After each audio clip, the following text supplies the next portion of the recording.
Hoje nós estamos aqui no programa de Médico para Médico para conversar com o Dr. Sabas. Dr. Sabas, muito obrigado por ter aceito o convite. E a primeira pergunta que eu faço para você sempre pensou em ser médico? Obrigado, Evaldo, pelo convite, é um prazer estar aqui com você.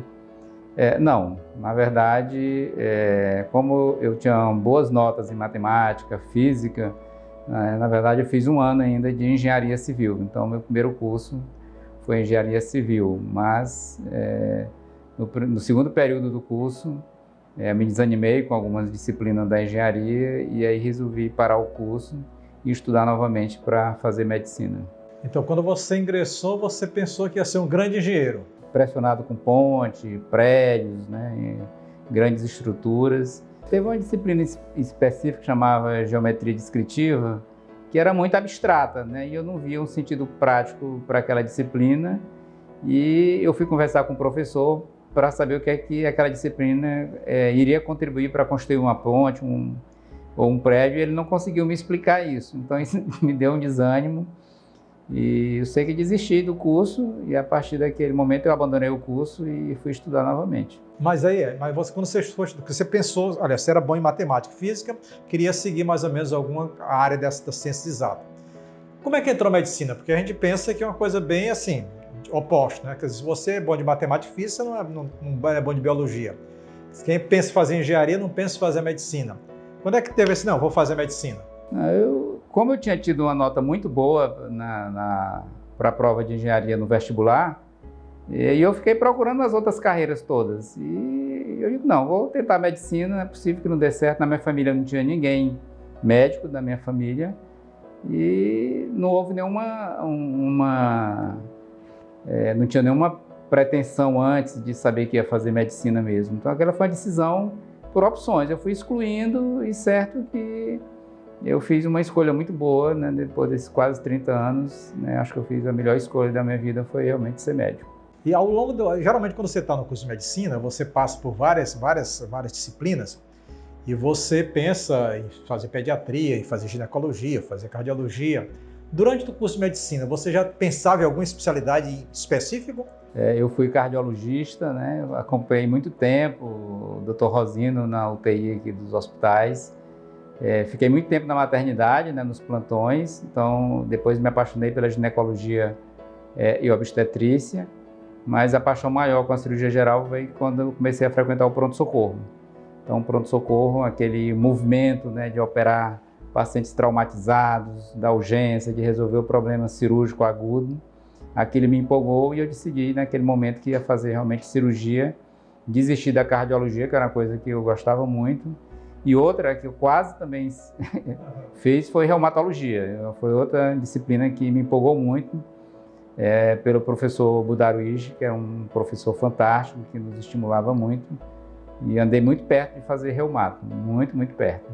Mas quando eu comecei a frequentar o pronto-socorro, com a urgência cirúrgica, nesse momento eu decidi que ia ser cirurgião. Não sabia a especialidade, mas que ia fazer cirurgia. E aí você foi e fez a residência de cirurgia geral, e aí depois fez cirurgia geral, você disse, não, é aqui que eu já pensava em fazer uma subespecialidade. Na verdade, quando eu fiz a cirurgia geral, antes de fazer a cirurgia eu fui para o interior, terminei o curso na metade do período, em junho de 92, então naquela época não tinha prova da residência para entrar, então tinha 6 meses, então eu fui para São Raimundo Nonato, passei 8 meses lá, foi um período fantástico de aprendizado. Trabalhando como cirurgião? Trabalhando como médico, fazendo tudo, aquele médico do interior de 30 anos atrás que fazia tudo. Então lá a gente operava, anestesiava, atendia pediatria, ortopedia, imobilizava fratura, reduzia a fratura. Então foi muito bom, foram 8 meses de muito aprendizado e acho que eu consegui ajudar muita gente lá. E aí depois desses 8 meses, eu voltei para Teresina para fazer residência no Hospital Getúlio Vargas, e fiquei 2 anos fazendo cirurgia geral, gostei muito da residência, excelentes professores, foi muito bom, mas não tinha decidido qual a especialidade fazer, de subespecialização. Essa subespecialização veio mesmo no último ano do segundo ano, na prorrogação do segundo tempo, quando eu fui decidir o que eu ia fazer. Realmente não sabia o que fazer. E identifiquei que tinha essa residência em cirurgia oncológica muito boa lá em São Paulo e fui tentar fazer as provas lá, né? E aí passou mais quanto tempo no Secam Arco em São Fiquei Paulo? 3 anos lá, né? 3 anos. 3 anos realmente de muito aprendizado, né? De muita taca, né? Como se diz na residência. A residência muito puxada, mas com professores também fantásticos, né? Com muita... respeitavam muito os residentes, então isso foi muito bom, né? Foi uma residência em que os preceptores eram todos professores muito famosos, mas que em nenhum momento eles agiam com maneira grosseira com os residentes, então foi um aprendizado muito bom. Tinha alguns departamentos que nós chegávamos no hospital 4h30 da manhã e saía 11 da noite, né? Mas foi muito bom, foi um aprendizado, foram 3 anos de muito estudo, de muita cirurgia, mas que valeu a pena. Hoje, se você retroceder, você faria tudo de novo? Tudo novamente, eu voltaria tudo. Realmente eu acho que os frutos que eu colhi dessa jornada toda foram muito bons, né? E não me arrependo de absolutamente nada. Mas não parou por aí, depois da subespecialidade você continuou estudando e aí veio o quê? E aí terminou São Paulo, eu fui convidado para ficar lá no Hospital do Câncer pelo professor Ademar.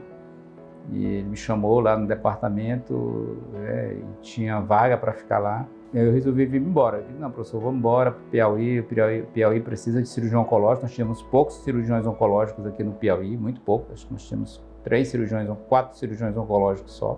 Terminei a residência e no dia seguinte eu vim embora. Inclusive com o Dr. Benjamin, a gente passou um mês viajando de carro de São Paulo para cá.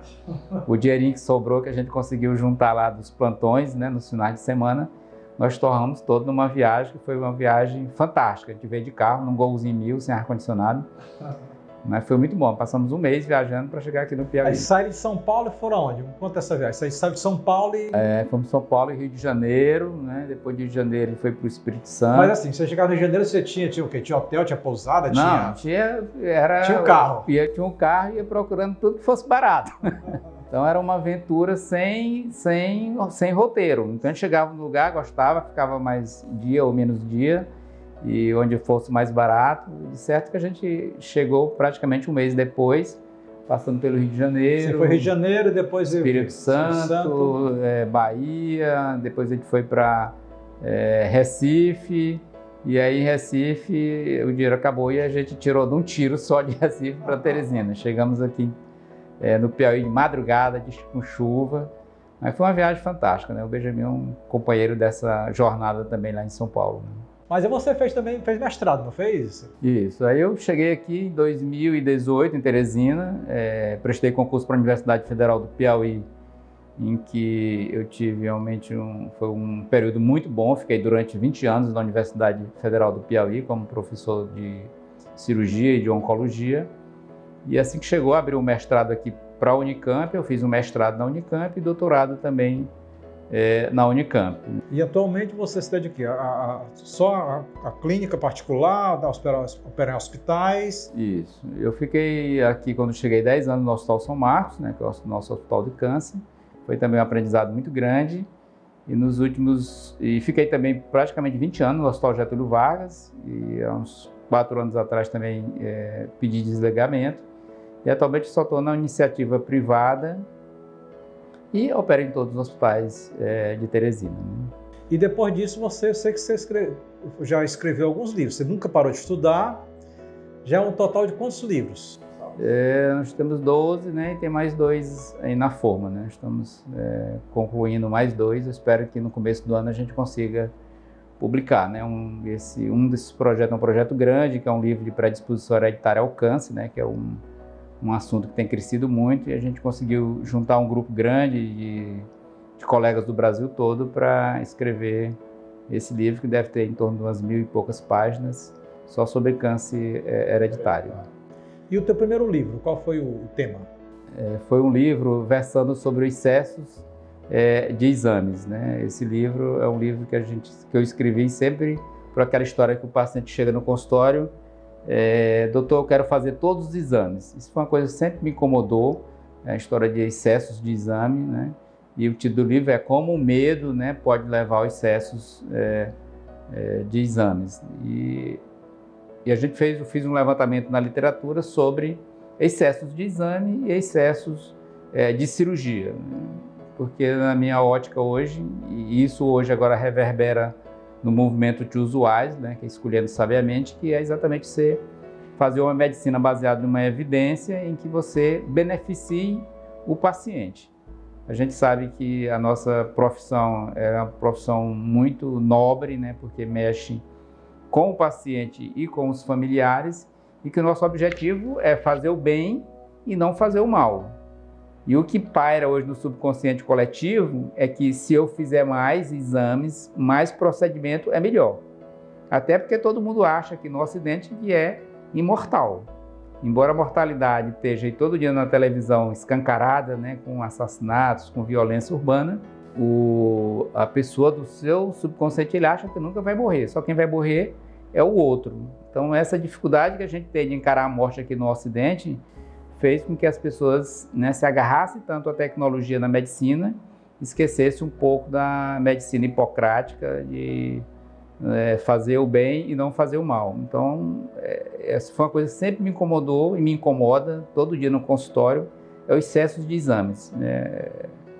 É muito exame solicitado de forma desnecessária. Em oncologia, isso é muito patente, porque o doente acha que se ele fizer mais exames é melhor para ele, e a gente sabe que na maioria das vezes o menos é mais. Em oncologia, isso nós não temos mais nenhuma dúvida. Um exemplo clássico é um paciente que tem um câncer de mama pequeno, de 1 centímetro. Essa paciente precisa fazer só a mamografia mesmo, os exames para operar, não precisa fazer tomografia, PET-CT, etc. Porque isso não traz nenhum benefício para ela. Então, eu tenho feito eventos aqui em Teresina voltado para tentar conscientizar a classe médica que a gente pode fazer uma medicina de alta qualidade, fazendo uma boa história clínica, elaborando uma hipótese e solicitar os exames que forem necessários, sem excessos, né? Eu acho que esse é um fator muito importante que tem crescido no mundo todo, esse movimento do Choose Wise, né? E nesses quase 30 anos de profissão na medicina, você acha que a oncologia, nesse período, ela evoluiu em termos de tecnologia, em termos de tratamento, em termos de diagnóstico? Como é que se comportou nesses 30 anos a oncologia, desde que você começou a fazer a residência até o momento atual? A oncologia, quando eu fiz residência, era relativamente simples, não tinha muito o que fazer. Era a cirurgia, a radioterapia básica e poucos quimioterápicos. Praticamente não existia quimioterápicos orais, nem drogas-alvos. Então houve uma mudança completa nesses 30 anos. Eu vivenciei o câncer hereditário, a descoberta dos genes, dos primeiros genes relacionados aos cânceres hereditários, surgimento de drogas fantásticas que melhorou muito a sobrevida dos pacientes. A imunoterapia nesses últimos 10 anos cresceu demais, a indicação em oncologia. Por outro lado, todo esse avanço na tecnologia, na oncologia, infelizmente ela não consegue chegar a toda a população. São tratamentos realmente muito caros, ou seja, a distribuição, a equidade em termos das pessoas receberem esses tratamentos, infelizmente elas são muito poucas. Tanto é que nós temos vários trabalhos, inclusive trabalhos brasileiros, mostrando, por exemplo, aqui no Brasil, que o paciente que é tratado no Sistema Único de Saúde, ele tem uma sobrevida muito menor do que o tratamento no sistema privado, né, pela falta de acesso, principalmente, além do retardo no diagnóstico e início do tratamento, a não disponibilidade no Sistema Único de Saúde de boa parte das medicações. A gente sabe que o custo é muito alto, tem tratamento hoje que custa 300, 500, 600 mil reais, então isso do ponto de vista de um sistema de saúde sustentar, aguentar isso é muito difícil, a não ser que a gente consiga encontrar algum caminho que parece que não vai existir a curto prazo, que seria diminuir o custo dos medicamentos. Então, é muito caro o tratamento. E a medicina ficou tão complexa, a oncologia, que eu acabei de fazer agora, esse mês aqui foi o último período de um curso, chamado de Oncologia de Precisão, lá no Hospital Albert Einstein, que é exatamente pelo menos para a gente entender os exames. Então, a oncologia hoje ela virou um mundo de testes genéticos, assinaturas genômicas, testes moleculares nos tumores, que aquele médico que não se atualizar, não for atrás do que está acontecendo neste campo, em 2, 3 anos ele não vai conseguir ler, sequer vai conseguir ler um exame molecular de câncer. E nesses últimos anos, aumentou o número de câncer no mundo, no Brasil? Esse ano no Brasil são esperados quase 700 mil novos casos. Então, essa incidência ela decorre pelo aumento da idade da população e não há nem outra dúvida que é a industrialização. Quanto mais industrializada é uma região, maior a incidência de câncer. Por exemplo, câncer de mama em Porto Alegre, né, é 10 vezes maior a incidência do que no Acre. Por que isso acontece? Pela industrialização, ninguém tem dúvida disso. Ou seja, a mulher acreana ela tem uma alimentação muito mais saudável, ela tem muito menos acesso ao supermercado, alimentos enlatados, embutidos, do que a mulher que está no Rio Grande do Sul, associada ainda à poluição, né, às vezes diminuição da atividade física, obesidade. Então isso ninguém tem dúvida, que esses são os fatores principais para o aumento desses cânceres relacionados ao estilo de vida, como câncer de mama, colo retal, câncer de próstata. E dessas 3 mulheres que terão câncer de mama, qual a letalidade, a mortalidade? Elas vão sobreviver, vão passar por esse câncer de mama? Qual seria essa percentagem? Então, o câncer de mama é disparada a doença mais estudada no mundo. Quando a gente coloca no PubMed hoje, tem mais de 500 mil trabalhos publicados em câncer de mama. Em câncer em geral, nós estamos chegando próximo de 5 milhões de trabalhos científicos publicados. Só câncer de mama leva 500 mil. Então, você vê aí que os outros cânceres são muito menos estudados. Então, a sobrevida dos pacientes com câncer de mama estadio A, chamado subluminal A, que é o tipo que tem melhor prognóstico, hoje a sobrevida desses pacientes, ou seja, a possibilidade desse paciente vir a morrer de câncer de mama é em torno de 0,2%, 0,3%, que é o melhor tipo de câncer que existe. Para os cânceres mais agressivos, se ele tiver acesso ao tratamento, infelizmente 20 a 25% dos pacientes vão morrer.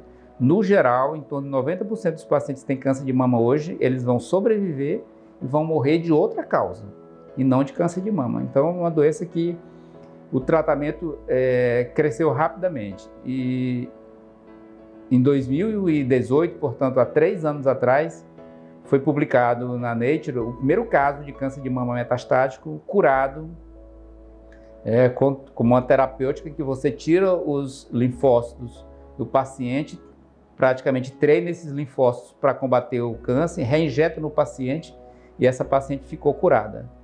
Então, aquilo que a gente dizia do câncer metastático, que não é curável, isso não existe mais agora no século XXI. E o outro exemplo é o melanoma. O melanoma era um tumor que, quando tinha metástase, todo mundo morria, né? Se você lembra muito bem disso, que na faculdade, com 6 meses, 10, 12 meses, o paciente ia a óbito. Hoje, 30% desses pacientes vão ficar curados com a imunoterapia. Não vão morrer. O paciente que tem melanoma, mesmo com metástase hepática, metástase cutânea do pulmão, se ele responde à imunoterapia, ele não vai morrer mais daquele melanoma. É impressionante as reações, as taxas de resposta que a gente tem visto em melanoma metastático. É fantástico. A imunoterapia, inclusive, ganhou o Nobel de Medicina e Fisiologia, né, o autor que identificou esses alvos da imunoterapia. Existe algum movimento que as pessoas possam aprender, possam viver esse movimento, de forma que eles possam evitar que esses cânceres apareçam? Com certeza. 1/3 dos cânceres eles são possíveis de serem prevenidos. Então, atividade física, né? Hoje, se você fizer 6 horas de atividade física por semana, não tenha dúvida que você vai diminuir de forma significativa o risco de ter câncer e o risco de recidiva do câncer, se porventura o paciente tiver um câncer. Então, esse é um aspecto importantíssimo. Alimentação saudável, evitar ao máximo consumir alimentos enlatados, embutidos, processados e dar preferência a alimentos que você prepare em casa. Frutas, verduras, legumes, carnes brancas de preferência. Então, não fumar, esse é outro, 1/3 dos cânceres estão relacionados ao tabagismo. O Brasil tem feito isso bem, né, com as leis de restrição ao tabagismo. Você se lembra muito bem que a gente viajava há 20 anos atrás, no avião tinha uma área de fumante e uma área de não fumante. No restaurante tinha uma área de fumante e não fumante. Nos hotéis, a área de fumante e não fumante. Então, praticamente todos esses locais não existe mais ninguém fumando nesses ambientes fechados. Então, isso diminuiu a quantidade de fumantes no Brasil. Isso, estatisticamente está muito bem demonstrado isso. Isso é uma boa coisa que aconteceu no Brasil. A vacina contra a hepatite B é fundamental para diminuir câncer hepático. A vacina contra o vírus do HPV. E uma coisa que a gente tem chamado muito a atenção e tem feito campanhas nas mídias sociais, com vídeos, chamadas, é sobre a vacina do HPV que está disponível no Sistema Único de Saúde. Não é uma vacina barata, custa em torno de R$1.000, mas até os 15 anos ela está disponível para os meninos e para as meninas. Mas a taxa de cobertura para os meninos que tomaram a segunda dose está em 10% no Brasil. Então é muito baixa. E das meninas, 50%. Previne câncer de cabeça e pescoço. 90% dos cânceres de orofaringe hoje são causados pelo HPV, por conta do sexo oral. Câncer de pênis, vagina, vulva e ânus. Então essa é uma vacina que, se a população levar a sua criança a partir dos 9 anos até os 15 anos ao posto de saúde do Sistema Único de Saúde para tomar essa vacina, isso em 30 anos, câncer de colo do útero vai ser relato de caso, porque vai se tornar tão raro, porque ele consegue prevenir em torno de 80% dos casos de câncer de colo. Então é uma proteção fantástica, uma vacina segura, né? Pouquíssimos efeitos colaterais manejáveis, uma febre, uma dor no local da injeção. Não houve nenhuma morte registrada depois de milhões de crianças vacinadas no mundo todo. E hoje, para quem tem acesso e pode pagar pela vacina, ela está liberada até os 45 anos de idade. Além dos livros, o que você tem mais de projetos? Eu tenho diminuído o ritmo de trabalho já há algum tempo, embora ainda esteja trabalhando muito, porque eu gosto do que faço, realmente, mas eu tenho diminuído um pouco e me dedicado a viajar, que é uma coisa que eu gosto muito, né? Principalmente aqui no nosso entorno, que está perto, nós temos coisas maravilhosas aqui, nosso litoral fantástico, nós temos a Serra aqui de Viçosa, que é um lugar que é a minha segunda casa hoje, estou sempre por lá. E vou construir um rancho, né, como se diz aqui, para tentar descansar mais no final de semana, praticar atividade física. Comprei uma máquina fotográfica para tentar aprender a fazer fotografia, mas está difícil, né? Mas parece que vai dar um dia, vai dar certo. Eu tenho minha professora, que é a Ana, que é minha esposa, que ela tem mais paciência do que eu, mas então vou pegando as dicas com ela da fotografia, que é uma coisa que eu acho fantástica, né? Um bom fotógrafo realmente que faça as fotos maravilhosas, eu quero pelo menos chegar a 1% deles. Então é uma coisa que eu gosto muito. E essa casa tem muito pássaro e eu penso inclusive em fazer um livro com os pássaros de lá, com as minhas fotografias. Vamos ver se eu consigo isso. Isso está surgindo recentemente nos Estados Unidos uma especialidade chamada Medicina do Estilo de Vida. O fato de você reduzir a carga de trabalho, tentar um hobby que seja um hobby agradável, ir para uma casa mais interiorana, isso aí tudo leva à redução de câncer. Com certeza. Nós sabemos que o nosso sistema imunológico, existe a imuno-oncologia, que é exatamente isso. Se você tem um sistema imunológico que é capaz de responder melhor às agressões, você vai ter uma resposta melhor. Acho que isso a gente não tem dúvida, não. Isso aí, estilo de vida, meditar. Existem trabalhos que quem medita tem menos câncer. Porque quem medita tem uma qualidade de vida melhor. Já tem outros fatores. Ele faz atividade física, ele se alimenta melhor. Geralmente ele constrói relacionamentos melhores. Existe aquele cérebro de trabalho de Harvard que durou aí 70 anos, que o impactou mais no final da vida para a felicidade foram os relacionamentos construídos. Então, se você tem uma boa família, um bom relacionamento, um bom companheiro, se relaciona bem com seus profissionais que trabalham com você no seu dia a dia, você vai viver mais, vai viver melhor e vai ter menos câncer, isso aí não tem dúvida. E Dr. Sabas, vai viver quantos anos? Eu espero, né, ficar ativo, não tenho expectativa, na verdade, tudo que eu queria fazer eu já fiz, eu me sinto hoje realizado. Então, se a morte chegar hoje, eu não vou negociar com ela, não. Pode me levar sem grandes problemas, porque todas as minhas realizações eu consegui realizar. Mas espero ficar por aqui um bom tempo ainda para ajudar as pessoas, né, conviver com minha esposa, meus filhos, meus parentes, né? Tenho uma família muito grande, tem mais de 500 pessoas na minha família. Então, eu espero ficar um bom tempo ainda por aqui. Muitos anos. Dr. Sabas, muito obrigado. Conversamos aqui no programa de Médico para Médico com o Dr. Sabas. Muito obrigado por esse bate-papo, que foi realmente muito informativo para a gente. Eu que agradeço. E parabéns pelo canal.